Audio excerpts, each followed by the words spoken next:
सभा बुलाने का कोई औचित्य ही नहीं था, क्योंकि इस सभा बुलाने हम जो निर्णय यहाँ पर लेंगे, क्या लोकसभा और ऊपर कोई मानेगा? टाइम बर्बादी बता रहा है कि इस सभा को बुलाने की कोई आवश्यकता नहीं। 2029 में लागू करने के लिए इसको रखा गया था पटल पे, उसको इन लोग ने पारित नहीं होने दिया, तो ये समय बर्बादी नहीं है। लागू कर कहना है कि कांग्रेस ने महिला आरक्षण बिल को पास नहीं होने दिया। महिला आरक्षण बिल के आड़ में भारतीय जनता पार्टी परिसीमन बिल को पास कराना चाह रही थी। तो इसी वजह से सीटें 50% सीटें बढ़ा के सदन में लाया गया था, ताकि कहीं कोई आगे जाके किसी तरह से कोई नुकसान ना हो। अपने घर को मजबूत बनाती है, उनकी मानसिकता होती है, एक अपना परिवार मजबूत रहे। अगर जो महिला घर को मजबूत कर सकती है, वो वार्ड को भी मजबूत कर सकती है, शहर को भी कर सकती है, प्रदेश को भी कर सकती है, देश को भी मजबूत करने की वो मानसिकता महिलाओं में होती है। नगर निगम की सामान्य सभा अक्सर 2 से 3 महीने के अंदर में शहर विकास के मुद्दों को लेकर के आयोजित की जाती है, लेकिन आज जो है नगर निगम के सभागार में विशेष सामान्य सभा का आयोजन किया गया था। महिला आरक्षण बिल को लेकर के पक्ष और विपक्ष आमने सामने थे। इस वक्त नेता प्रतिपक्ष हमारे साथ मौजूद हैं। जी सर, बताएंगे आज की सामान्य सभा कितनी विशेष थी, कितना महत्व देते हैं इसे, क्या ये सभा बुलाने की जरूरत है? इस सभा बुलाने का कोई औचित्य ही नहीं था, क्योंकि इस सभा बुलाने हम जो निर्णय यहाँ पर लेंगे, क्या लोकसभा और ऊपर कोई मानेगा हमारे निर्णय को?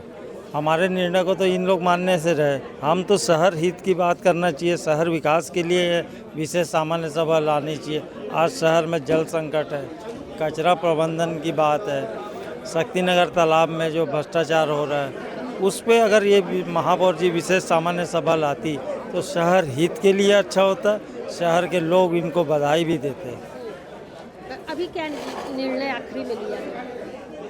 निर्णय भाई हम कांग्रेस पार्टी हमेशा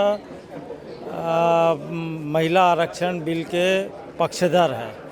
हमने 2023 के जो अपना निर्णय हुआ है, उस पर हम ये कह रहे हैं कि उस पर 33% लागू, 543 सीट में 33% लागू कर। कहना है कि कांग्रेस ने महिला आरक्षण बिल को पास नहीं होने दिया। महिला आरक्षण बिल के आड़ में भारतीय जनता पार्टी परिसीमन बिल को पास कराना चाह रही थी, जबकि परिसीमन जब तक जनगणना कंप्लीट नहीं होती, परिसीमन नहीं होना चाहिए था और बिल भी नहीं आता।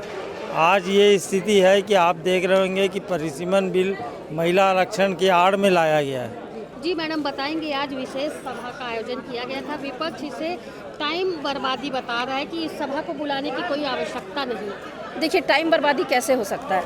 एक महिला के सम्मान में जो कानून पारित हो चुका था, लेकिन जिसको 2029 में लागू करने के लिए इसको रखा गया था पटल पे, उसको इन लोग ने पारित नहीं होने दिया, तो ये समय बर्बादी नहीं है। यदि किसी विषय को, किसी निर्णय को लेके आ रहे हैं सदन में, बहुत सारे निर्णय आते हैं, बहुत सारे विषय आते हैं, तो क्या ये समय बर्बादी होता है?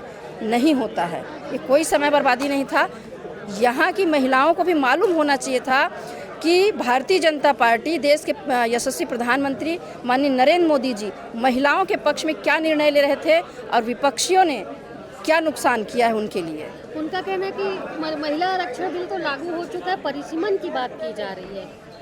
देखिए, परिसीमन की बात हो रही है, चूँकि 2029 में इसको लागू करना था और परिसीमन में जनगणना में समय लगता है, तो इसी वजह से सीटें 50% सीटें बढ़ा के सदन में लाया गया था, ताकि कहीं कोई आगे जाके किसी तरह से कोई नुकसान ना हो, तो इसमें कहीं कोई दिक्कत नहीं थी। आज जो प्रस्ताव हुआ है, सर्वसम्मति से जो बातें हुई, वो आगे भेजी जाएंगी, और क्या लगता है आपको कि इसमें सहमति बनेगी? बिल्कुल बनेगी सहमति, और देश के प्रधानमंत्री यशस्वी मोदी जैसे यदि प्रधानमंत्री हैं तो आज नहीं तो कल ये पारित होकर रहेगा। इस विशेष बैठक को सर्वसम्मति से बोलो या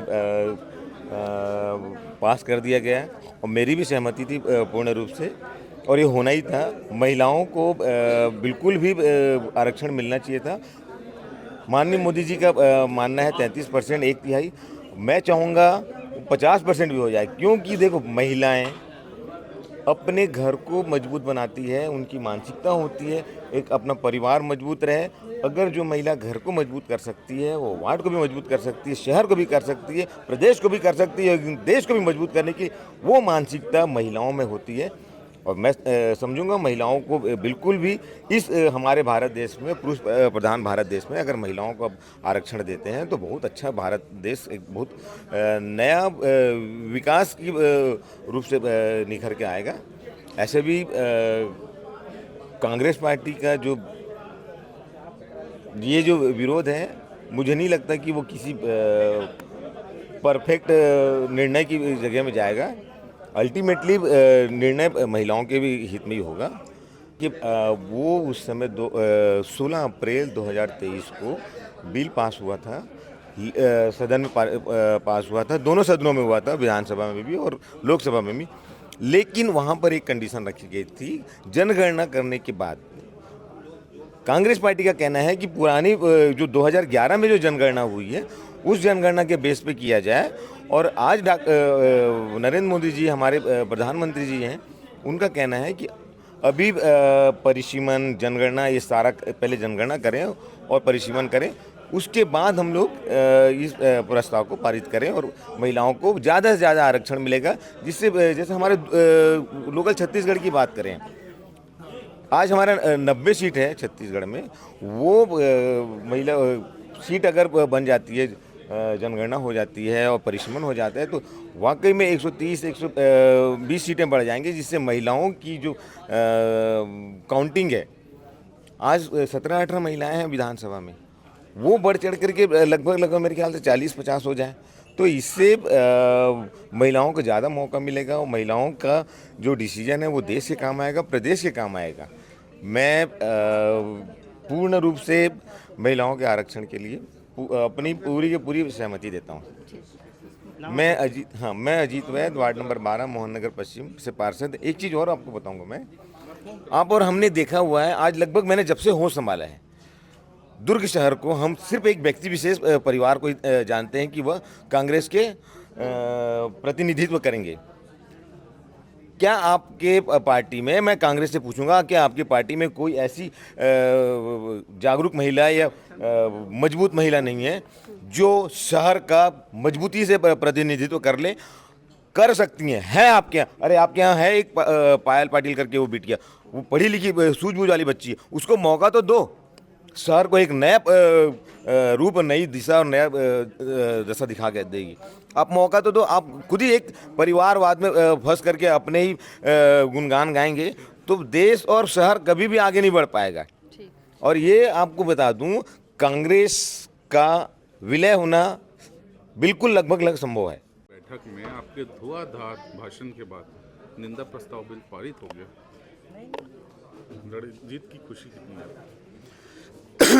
जब देश के प्रधानमंत्री संसद में जब वो आह्वान करते हैं देशवासियों को, तो सब देश की आधी आबादी को उन्होंने आह्वान किया था और उस आधी आबादी को सपोर्ट करने के लिए पूरे देश के विपक्षी को विपक्ष को बोला गया था कि आप समर्थन कीजिए।